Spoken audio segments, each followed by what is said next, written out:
आज ईवीएम की जीत हुई। इक्का दुक्का पार्टियों को छोड़कर चुनाव आयोग के साथ अपनी बैठक में सभी ने कहा कि बैलेट पेपर के बजाय ईवीएम पर ही चुनाव होना चाहिए।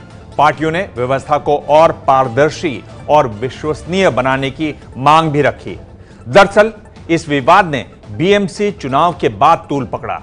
मुंबई के निकाय चुनाव में एक निर्दलीय उम्मीदवार ने यह दावा किया कि उसे खुद अपना वोट भी नहीं मिला, लेकिन अब उसकी पोल खुल गई है। जनमन विशेष।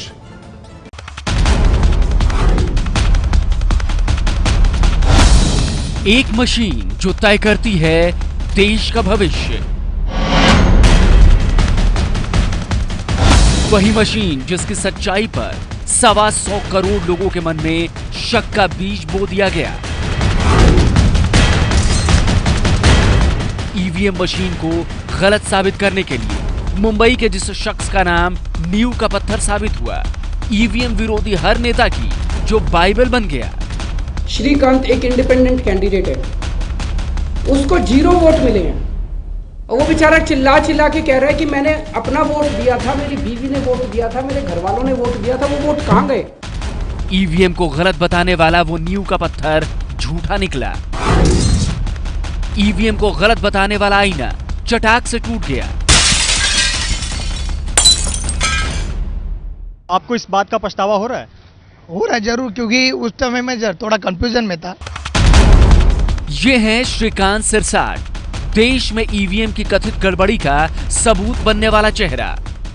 ईवीएम मशीन पर शक जताने वाले ईवीएम विरोधी नेता मध्य प्रदेश के भिंड और राजस्थान के धौलपुर में कथित गड़बड़ी के अलावा इन्हीं श्रीकांत सिरसाट का हवाला देते रहे हैं।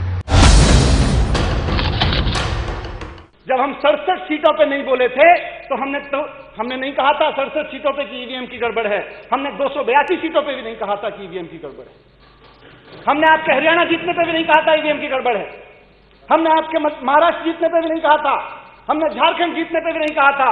हमने कब कहा कि आप ईवीएम में गड़बड़ करके जीत रहे हो? जब मुंबई के एक काउंसलर के कैंडिडेट ने खड़ा होकर कहा कि मेरे परिवार के वोट भी चोरी हो गए। इसी साल फरवरी में बृहन मुंबई म्युनिसिपल कॉर्पोरेशन यानी बीएमसी के चुनाव के नतीजे आए। मुंबई के साकिनाका इलाके के वार्ड नंबर 164 से निर्दलीय प्रत्याशी श्रीकांत चुनाव हार गए, लेकिन उन्होंने ये कहकर सनसनी मचा दी थी कि उन्हें खुद का, पत्नी का और करीबियों का वोट नहीं मिला था, 0 वोट मिला है। आपण ज्या प्रभागात राहतो त्या विभागातून आपल्या 0 मतदान हे शक्यच नाही। त्यामुळे या निवडणूक प्रक्रियेवर जी ईवीएम मशीन अवलंबली गेली आहे त्या ईवीएम मशीनचा विरोध झाला पाहिजे। श्रीकांत ने ईवीएम पर शक जताते हुए चुनाव आयोग को चिट्ठी भी लिखी थी। उन्होंने लिखा है कि वो जो विरोधी प्रत्याशी थे उन्होंने ईवीएम में कुछ फेरफार किया, लेकिन 3 महीने बाद चुनाव आयोग ने श्रीकांत की पोल खोलकर रख दी। श्रीकांत के 0 वोट के दावे को खारिज करते हुए साफ कर दिया कि उन्हें 44 वोट मिले। नहीं, ऐसा 0 वोट कहीं नहीं मिला है। उनको कुल मिला के 44 वोट्स मिले हैं, क्योंकि रिपोर्ट तो है हमारे पास। अब श्रीकांत भी अपने बयान से पलट गए हैं और कह रहे हैं कि नतीजे वाले दिन कार्यकर्ता से जो गलत जानकारी मिली उसी आधार पर उन्होंने बयान दे दिया था। कंफ्यूजन में विधान हो गया, क्योंकि कार्यकर्ता ने जो अंदर से बताया था इलेक्शन कमीशन में, उससे गलत जानकारी आ गई मुझे। उस गलत जानकारी की वजह से मेरा मुद्दा फिर गया था। एक और आरोप है कि आप इसी क्षेत्र के मतदाता हैं, आपकी वोटिंग 2 जगह पर है। क्या ये सही बात है? आपकी वोटिंग 2 जगह है? नहीं सर, इलेक्शन कमीशन ने कुछ भी बातें कही जाती है, लेकिन मेरा एक ही जगह वोटिंग में नाम है। इन 44 वोटों में से 11 वोट उस बूथ से मिले जहां श्रीकांत का परिवार रहता है। श्रीकांत के दावे को आम आदमी पार्टी ने खूब उछाला। लगता है कि आप लोग का जो बुनियादी आधार था किसी के दावे को, वो बहुत कमजोर। देखिए, वो खबर कितनी सस्ती कितनी झूठ थी वो तो वो मीडिया वाले बताएं जिन्होंने वो खबर चलाई थी। हमने दिल्ली विधानसभा में एक मशीन को टेम्पर करके दिखाया था। हमको दूसरी मशीन दी जाएगी, हम उसको भी टेम्पर करके दिखा सकते हैं। श्रीकांत का दावा है कि उनसे किसी पार्टी ने संपर्क तो नहीं साधा, लेकिन उनका जिक्र देश की मीडिया में धड़ल्ले से होने लगा। अब सवाल ये है कि श्रीकांत के झूठा साबित होने पर क्या उनके नाम पर ईवीएम को गलत साबित करने में लगे नेता भी अपने कहे से पीछे हटेंगे? मुंबई से मृत्युंजय सिंह की रिपोर्ट। खुल गई पोल। कैसे हल्के हल्के आरोप। चुनाव आयोग के साथ 42 पार्टियों की बैठक हुई और सिर्फ 2 पार्टियों ने बैलेट पेपर से चुनाव करवाने की जोरदार मांग रखी। इन पार्टियों में न तो आम आदमी पार्टी रही और न ही कांग्रेस। बैलेट पर चुनाव की पक्षधर रही ममता बनर्जी की तृणमूल कांग्रेस और मायावती की बीएसपी। तो ईवीएम की बड़ी जीत हुई। ईवीएम पर शक करने वाली पार्टियों को चुनाव आयोग ने खुली चुनौती दी और कहा कि जिन्हें लगता है कि ईवीएम से छेड़छाड़ की जा सकती है वो चुनाव आयोग में आएं, छेड़छाड़ करके दिखाएं। इस बीच दिल्ली के कॉन्स्टिट्यूशन क्लब में चुनाव आयोग ने ईवीएम पर सभी दलों की जहां बैठक बुलाई थी वहां पूरी वोटिंग प्रक्रिया समझाने के लिए स्टॉल लगे। एबीपी न्यूज संवाददाता जैनेंद्र बता रहे हैं कि आखिर ईवीएम से कैसे वोट डाला जाता है। ईवीएम यानी इलेक्ट्रॉनिक वोटिंग मशीन देश का भविष्य तय करने वाली इस मशीन के 3 हिस्से हैं। बैलेट यूनिट जिसमें वोट डाला जाता है, कंट्रोल यूनिट जहां वोट रिकॉर्ड होता है और वीवीपैट जिससे वोट का सबूत लिया जा सकता है। ये तीनों मशीनें कैसे काम करती हैं इसे समझने के लिए हमने मशीन बनाने वाली कंपनी के प्रतिनिधि से बात की। जब बैलेट पेपर यानी प्रत्याशियों के नाम तय हो जाते हैं तब ईवीएम के बैलेट यूनिट का काम शुरू होता है।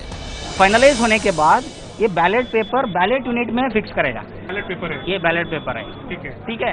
ऐसा लगा के ये फिक्स करेगा। ये है ना होल, उसमें एड्रेस टैग डाल के ये भी सील हो जाएगा। अगर कोई खोलेगा तो फिर ये पता चल जाएगा। हाँ, ये सील टूट है। तो सपोज 13 कैंडिडेट रहे तो हम लोग ये 3 बटन मास्क करेगा। मतलब ये बटन चालू नहीं, बंद हो जाएगा।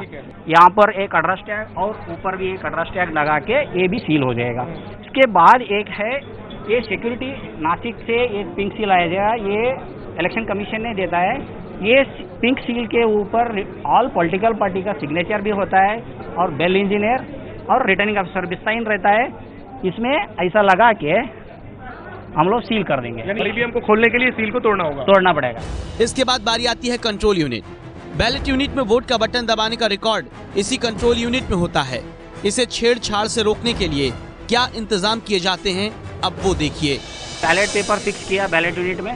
कंट्रोल यूनिट में कैंडिडेट सेट करने के लिए कैंडिडेट सेट बटन दबाए तो ये यहाँ पर 16 बटन दबाना है। ये दबाने के बाद कैंडिडेट सेट आएगा। ये लास्ट बटन कौन सा, सपोज 10 कैंडिडेट रहे तो 10th बटन दबाना। ये 16 कैंडिडेट है, 16 बटन तो 16 कैंडिडेट सेट हो जाएगा। हम लोग थ्रेड से ये भी सील करेगा। ये रिजल्ट कंपार्टमेंट है। ये मार्क पोल काउंटिंग के दिन काम आता है। काउंटिंग के दिन और मार्क पोल के लिए ये ओपन रहेगा। अब तक वोटिंग के दौरान ईवीएम में यही 2 मशीन लगी होती थी, लेकिन अब वोट का सबूत देने वाले वीवीपैट भी 2019 से होंगे। वीवीपैट कैसे काम करेगी इसे देखिए। वीवीपैट का प्रिपरेशन के लिए हम लोग ये बैलेट पेपर से जैसा सॉफ्ट कॉपी बनाएगा, वो सिंबल लोडिंग जिग से इसमें हम लोग लोड करेगा। इलेक्शन कमीशन का एक ऐसा पेपर रोल रहेगा। ये नया पेपर रोल ना डालेगा हम लोग। ये स्क्रीन होती है। पॉलिटिकल पार्टी को बुला के टोटल मशीन में 5% मशीन पिक करने का, रैंडमली पिक करने के लिए बोलेगा। वो पॉलिटिकल पार्टी पिक करेगा। वो मशीन में हजार वोट डालेगा। 1000 वोट डाल के ये सारा प्रोसेस निकाल के और कंट्रोल यूनिट का रिजल्ट दोनों को मैच करेगा। और सब कुछ ठीक से काम करने के बाद जो है वो सभी मशीनों को सील किया जाता है वोटिंग के दिन के लिए। वोटिंग कैसे होती है ये प्रक्रिया समझने के लिए हम अगले स्टॉल पर चलते हैं। हम एक्चुअल पोल शुरू से करने से पहले मॉक पोल की प्रक्रिया करते हैं। जो पॉलिटिकल पार्टी एजेंट आते हैं उनके सामने हम उनको दिखाते हैं कि जो हमारी मशीन जो लगी हुई है कैसे काम कर रही है और किससे हम उनको 50 वोट डालने के लिए बोलते हैं। जैसे हमें अभी मशीन ऑन है तो हम एक बैलेट बटन दबाया हमने, उस प्रकार से आप अपनी चॉइस से कोई कैंडिडेट को वोट डाल सकते हैं। आप देख सकते हैं कि जैसे आपने पहले को दबाया तो वहाँ पे यहाँ पर देखिए वीवीपैट में जो है वो पहले उम्मीदवार का नाम और जो चिन्ह है वो नजर आ रहा है। और प्रक्रिया के बाद हम इसको रिजल्ट चेक करते हैं और रिजल्ट में दिखाते हैं कि आपने जिसको जितने वोट डाला है कंट्रोल यूनिट में भी सेम उसी तरह उतने ही वोट आए हैं। और उसके बाद वीवीपैट में जो पर्ची निकलती है, पर्ची में देख सकते हैं 50 पर्ची जो होती है उसमें भी हम उसको मैच करते हैं और वेरीफाई करते हैं कि जो स्लिप इसमें है, जो वोट आपने दिया है अपने जो मैनुअल पेपर में लिखा है और जो वोट कंट्रोल यूनिट में है, तीनों मैच कर रहे हैं। तो ये कंट्रोल यूनिट से बैलेट यूनिट को कंट्रोल किया जाता है। यहाँ से जब सिग्नल मिलता है इसके बाद ही इससे वोटिंग हो सकती है। वोटिंग होने के बाद जो सभी बटन है वो लॉक हो जाते हैं तब तक जब तक ताकि अगली बार फिर इसको वोट के लिए कमांड न मिला जाए। तो इस तरह से आज हुई ईवीएम की जोरदार जीत। ये है एबीपी न्यूज, आपको रखे आगे।